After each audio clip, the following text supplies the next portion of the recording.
I just want to make this quick video.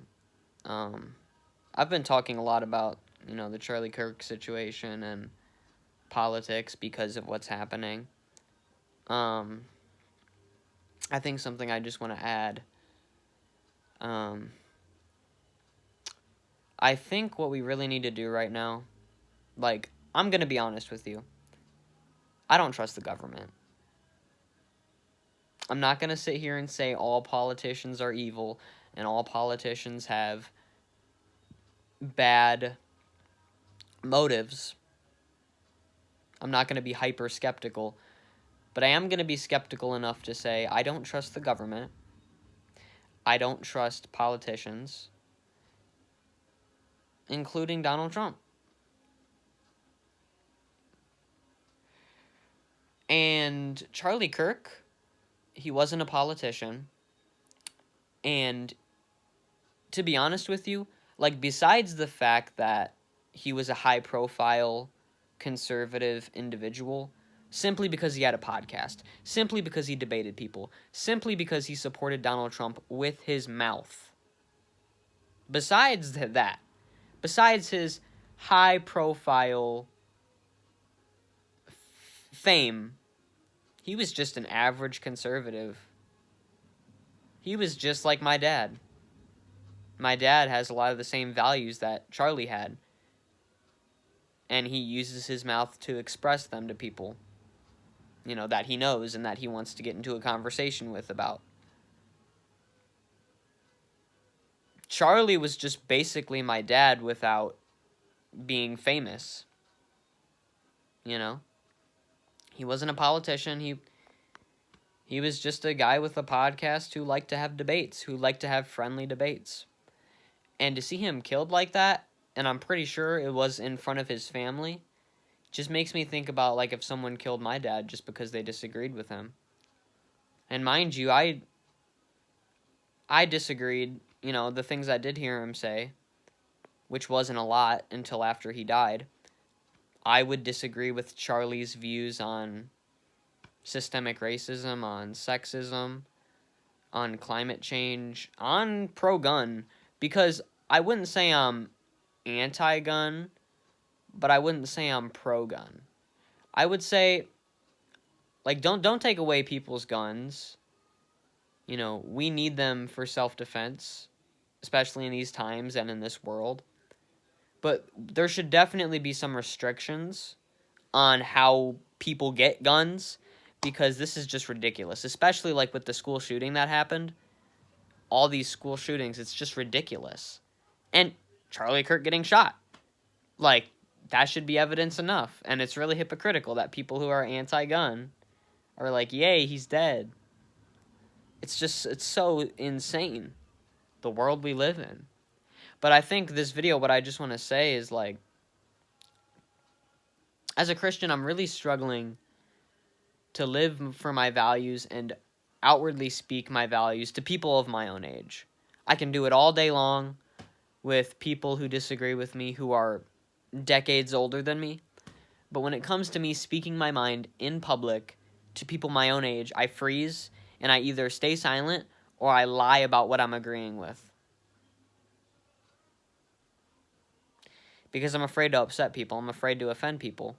I go to the public school now. I've lied and said that I've agreed with stuff that I haven't agreed with, and I stayed silent. But honestly, in the face of someone, not thinking what happened to Charlie Kirk was right, but saying they didn't, they only felt bad for his kids and they didn't feel bad for him. In the face of that, I did say I didn't express my sadness. I didn't express that I thought he was a good Christian man. But I did express that, he wasn't a politician, he wasn't in the government, and if there is any corruption going on in MAGA, if Donald Trump is corrupt, he was just like any other MAGA supporter. You know what I mean? He probably didn't know anything. I doubt Donald Trump would have told him anything. And he did not deserve that. And as a Christian, America is making me sick to my stomach. And I'm at the public school right now, and I literally feel terrified. I feel terrified to speak my mind, to speak my values, to speak my Christianity. I felt that even before this happened, back in my junior year, and I didn't say anything. And this year, I want it to be different, but I don't know how to speak out. I've made this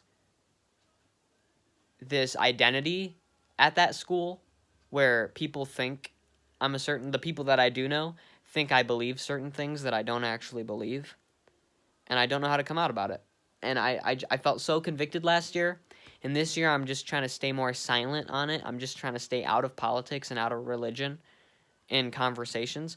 But after Charlie Kirk's death, it's pretty much impossible to stay out of political and religious conversation at my school. So it's like, just pray for me, guys. Pray for America. Just trust in Jesus, man. I love everyone, dude. Like, I may have my views. Again, I myself have struggled with bisexuality, but I've had to give it to God. I've had to get closer to God and further away from sin, and Jesus is helping me. You know, I may have my views. I'm against abortion. I'm against homosexuality, all that. But, like, I don't hate anyone, dude. The people who are laughing at Charlie Kirk's death, the people who hate on Christians and call them homophobic, there are plenty of homophobic Christians out there. But, like, I don't hate anyone. Let's be clear. Jesus never hated anyone. I don't hate anyone. Christians shouldn't hate anyone. And what Charlie was doing was exercising his right to free speech, and he was having friendly debates. He never wanted war. He never wanted genocide. He never wanted murder. And he was pro-gun because he never wanted, like, he was pro-gun for self-defense. He was pro-gun to keep people safe. Even if I think his sentiment that guns are the answer 24/7 was not necessarily true, I understand where he's coming from, and I understand where my dad's coming from because he's pro-gun. I would say I'm in the middle. Like, I'm not, take away all the guns, but I'm also not, let's throw guns out there for free, you know? But, yeah. I would say politically I'm definitely a centrist. I'm definitely a Christian centrist, you know, independent. I take things from both sides. But, yeah. God bless you all. God bless America. And just God bless this world, man. Either Jesus comes soon or we need to do something about this. God bless you.